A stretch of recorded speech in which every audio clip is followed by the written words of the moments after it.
Okay, Dr. Mike Arundale, you often say to the groups at the beginning, you need to become nerds. What do you mean by that and why? Why do they need to become nerds? Every project has a context, every client has a context. And the question the client asks comes from a context. And so if the students don't know that context, the real risk is that they will answer the question unhelpfully or inaccurately.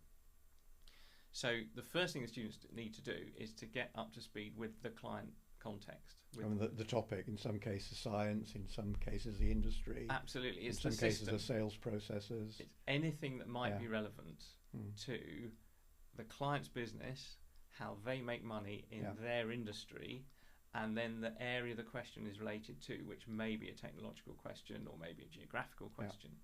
But all of that, they need to become as expert as they can, as quickly as they can, because only then will they be able to understand whether data coming back relating to their question is relevant or not.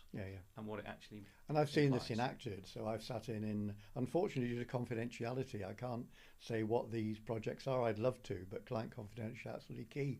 So the number of times that early on in the meetings, like 3 weeks in, people who weren't involved in the consultancy at the beginning as a client come along and say, wow, how have they got up to speed on this topic so quickly?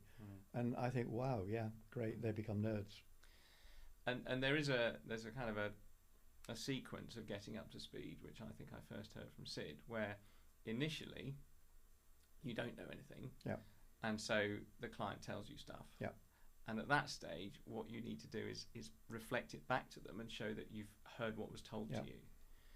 And that itself is quite a skill, starting to pick up the client's jargon, the language they use, the way they describe things, and being willing, in the very first meeting, you can actually ask the client to explain jargon, terminology that is that you may not understand.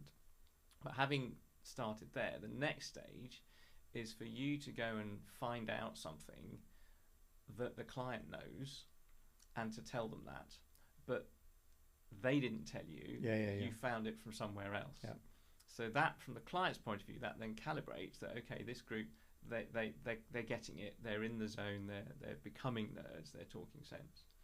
So then finally, having done that and built some level of credibility, then you come to the client with something they didn't know. But they will have confidence in it because you're able to talk as equals within it. Yes, and you've shown them that you understand the context, you have that kind of nerd personality, so there is likely to be credibility to what you're saying. And particularly if it's something they don't know and is surprising, then they're obviously going to check that very much, very carefully, I should say.